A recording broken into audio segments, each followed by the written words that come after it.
நீங்கள் ஒருத்தர் கஞ்சா விற்கிறாருன்னு வைங்க, இல்லை ஹெராயின் விற்கிறாரு. அப்போ போலீஸ் அரெஸ்ட் பண்ணிட்டா நீங்கள் எவ்வளோ வச்சுருந்தீங்கன்னு ரெக்கார்ட் பண்ணணும். போதை மருந்துல கமர்ஷியல் குவான்டிட்டி, நான் கமர்ஷியல் குவான்டிட்டின்னு இருக்கு.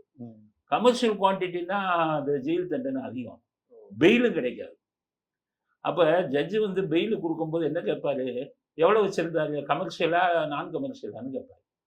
அப்போ அவங்க சொல்லுவாங்க நான் கமர்ஷியல் மயிலாண்டு ஒரு 300 கிராம் 400 கிராம் தான் அவருக்கு பெயில் கிடைச்சோம். அப்போ விக்ரம் என்ன யோசிக்கிறான், டே கிலோ கணக்கில் வைக்காத, கிலோ கணக்கில் வச்சா ஒழிச்சிடு, கிராம் கணக்கில் கையில் வச்சிருமா.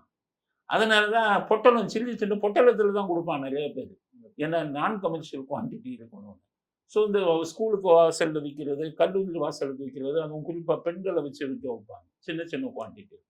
இதை சில மாணவர்கள், நான் உள்ள இருந்தவங்ககிட்ட நான் கேட்டேன் எப்படி வாங்கினீங்கன்னா, அவங்க என்ன சொல்கிறாங்க, ஸ்மால் குவான்டிட்டியில் வந்து விற்பாங்க, அதை நான் வாங்குவேன்.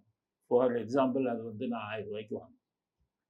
அந்த 1000 ரூபாய்க்கு வாங்குறத நான் என்னுடைய நண்பர்களுக்கு 3000 ரூபா 2000 ரூபாய்க்கு வைப்பேன். அப்போ எனக்கு அது வந்து போதை மருந்து மட்டும் ஆகலை, போதை வியாபாரம் எனக்கு அதில் வந்துருச்சு.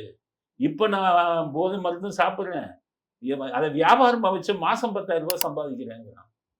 அந்த பையன் தான் உள்ள பைத்தியம் மாதிரி ஆகிட்டான் அந்த போதை மருந்தை சாப்பிட முடியாமல். ஸோ இது மாதிரி நிறைய பேர் இருக்காங்க சிறைச்சாலையில். போதை மருந்து கடத்துறவன் குடிக்கிறவன் ஒரிஜினல் சங்கமமே சிறைச்சாலை தானே. போலீஸ் பிடிச்சி போட்டு அங்கே இருக்கான், பிடிக்காதவன் நிறைய பேர் சுற்றிக்கிட்டு இருக்கான். அவங்களெல்லாம் நான் போய் இதோடையே பேசினேன். சமுதாயத்தில் ரொம்ப அதிகம் இருக்க இளைஞர்கள் இருக்காங்க, சின்ன சின்ன பசங்களாக இருக்காங்க.